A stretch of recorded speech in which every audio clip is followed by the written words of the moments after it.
If you don't like the God who loves you, just wait till you meet all the other gods.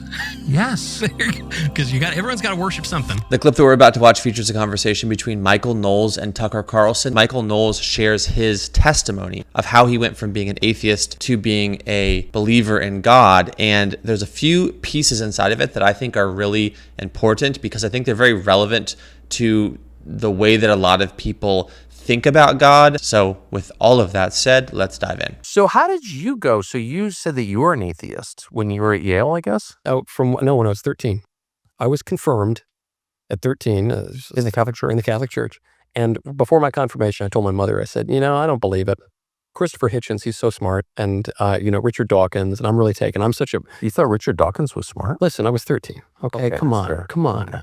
And actually, the new atheism really appealed to punk 13-year-olds who thought they were smarter than they are. That is the ideal audience for the new atheism. Really? I think so. And I told her, I said, I don't want to be confirmed. My mother, she's you're going through a phase. Kid, you're going through a phase. Wise woman. Wise woman. She goes, receive the sacrament. She wasn't even like super duper religious, but she said, receive the sacrament. You're going to regret it if you don't, and you're going to come to your senses in a few years. She was totally right. So I did that. I was away from the church, would have called myself an atheist or at least an agnostic for 10 years. Can I just ask, what did you think was cool about, Hitchens was, I knew him well, he was, Very clever. Yeah, lots of rhetorician. good things about Hitchens, but his life was so sad that he was not really an advertisement for atheism, I didn't think. Yes. So what did you think was cool about that whole? Well, I thought religion was for stupid people. Yeah. I thought religion was for stupid people. And I, of course, didn't know anything and hadn't read anything, and my brain was... You hadn't lived. I hadn't lived, but I was quite wrong, but I was never in doubt. And so In there. Yes. I said, look, I don't see God. Bad things happen to good people. And, science has microscopes. And anyway, and getting back to the point on the reforms of the church and everything changing, it was kind of weak. Liturgically, there were all these sappy, effeminate hymns that were like, about eagle's wings and stuff that was not really appealing to a young boy, and all this nonsense. The eagle's wings got you. Like, oh, God, it was such, it wasn't even cool in the 70s when those. No, I know. Oh, I was there. Yeah.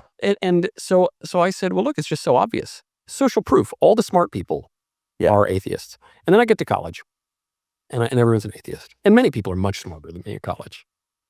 But I did notice the smartest people believed in God.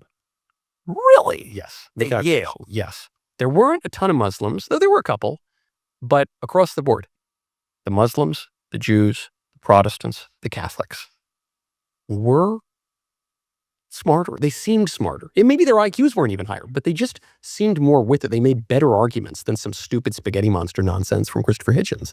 And I said, And then I was presented with an argument for the existence of God. What an interesting observation. Yeah, and there weren't even that many of them there, but you kind of say, oh, well, it's a little bit the wheat from the chaff, They'd have to be the braver section of the population, too. This is one of the arguments to go to a liberal college is, even just in your own politics, if you can make it through and not be swept along the tide of liberalism, and you make it through to the end, you will have heard every argument.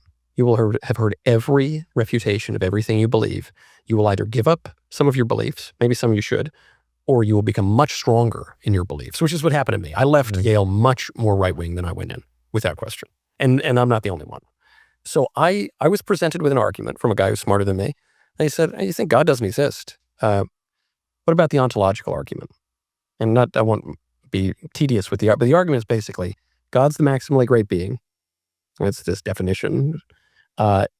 He has all the great-making characteristics, none of the corrupting characteristics. It's better to exist than not to exist. We would all agree with that. We'd go off ourselves right now if we disagreed with that. Therefore, God exists. That's it. That's the argument. And Bertrand Russell, a great logician, atheist, famously threw his tin of tobacco in the air. He would have had Alps if it had been around at the time. He famously threw his Alps, or his tobacco in the air. He said, by golly, the ontological argument is sound. It's easier to think there's a flaw in the argument than to actually point out the flaw. And I said, well, darn, I can't refute that. Then I read Lewis, C.S. Lewis. So who is this person who said that to you? This is my roommate, actually. What happened to him? Oh, he's my best friend. Still? To this day, yeah. Oh, Yeah, very, very close. and he's a Christian? Yeah. And he was a cradle Catholic, raised kind of megachurch Protestant, and then he reverted to the church. He was confirmed in the church later on. And but well, he and I and some other people were kind of. Just a really quick note. Have the conversation, people. Do not be afraid. Be bold, be courageous, be filled with the truth, be filled with grace, and have the conversation, because you never know how you're going to impact the trajectory of somebody's life. Going through this together, so I would say 18 to 23, I was really dragging my feet. I thought, oh, C.S. Lewis makes good arguments. Chesterton makes good arguments. Maybe I should read the Bible at some point. That might be smart. I'll do that later. And I'm going through. I finally, seriously read the Bible at 23. I said, oh, this is true. This is right. First you have to accept that God exists. Then you say, okay, well, is Jesus who he says he is? If he's not, that's going to lead me in one direction. If he does, it's going to lead me in another direction. Then you have to ask yourself, well, is the church? What kind of church did he establish? That's going to lead. And there were plenty of Protestants along the way who were really helpful in my return and thinking. So, it was very helpful, this whole period. But I took the long road. I took the long route. I think that this is true of a lot of people in the West, a lot of people in America, is you've sat in pews, but you've never known Christ. Maybe you've even read God's word, but you've never had any interaction with God himself. You've gone through external practices, but you've never actually known God. You have not repented, believed, you've not been regenerated. You don't have any union with God. You don't have any fellowship with God. And so you're like, I don't want to keep doing these rules. This is just keeping me away from fun and from freedom. I'm good. And you go on to the next thing. And so it's harder for you, if that's you, to come back to actually consider, is there a God at the center of reality? I relate to reacting against or being offended by some horizontal cultural things, but then I also relate to ultimately reckoning with the philosophical side of all of this, wherein God is logically necessary. For since the creation of the world, God's invisible qualities, his eternal power and divine nature, have been clearly seen. His invisible qualities have been clearly seen. It sounds like a paradox, but it's not. Being understood from what has been made, so that people are without excuse. For although they knew God, they neither glorified him as God nor gave thanks to him. But their thinking became futile, and their foolish hearts were darkened. Although they claimed to be wise, they became fools. The obviousness of the existence of God, although he is invisible, that's such a key paradigm. The program demands a programmer. The intricate design at every level, from the micro to the cosmic, demands a designer. Along similar lines, the heavens declare the glory of God. The skies proclaim the work of his hands. Day after day, they pour forth speech. Night after night, they reveal knowledge. They have no speech, yet they use words. No sound is heard from them, yet their voice goes out into all the earth. Their words to the end of the world. So I love this. It's saying that creation is declaring something about God. There's necessary things and there's contingent things. The universe that we observe is contingent. The laws of physics could be different than what they are, in which case the universe would be different than what it is. So the universe, in other words, is finely tuned. Because it's finely tuned, it's also contingent, because it could be other than what it is. That's almost the definition of fine tuning. So this gets back to then, where did it come from? If it's not eternal, if it's contingent, if it's something that had a beginning, to weave in another argument, what began it?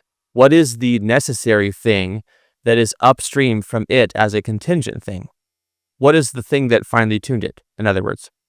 And I am weaving in a couple different arguments here, but they're all related. They're like a cluster of arguments that are related to the idea that this all came from somewhere. The only thing that fits into that necessary category is God.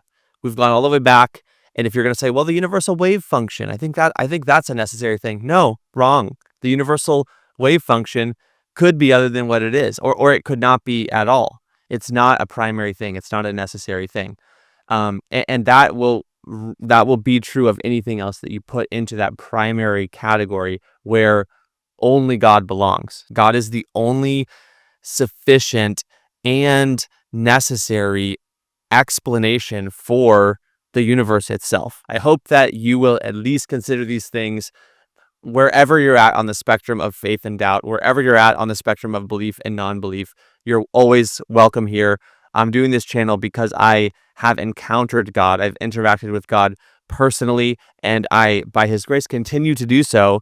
But I know there's a lot of people who don't know God, who don't have any interaction with God in their life, who don't have any connection to their Creator or their Redeemer in Christ Jesus. And so I'm all about trying to overcome those obstacles or help you guys overcome those obstacles. So if you're into that, stick around. See you guys in the next video.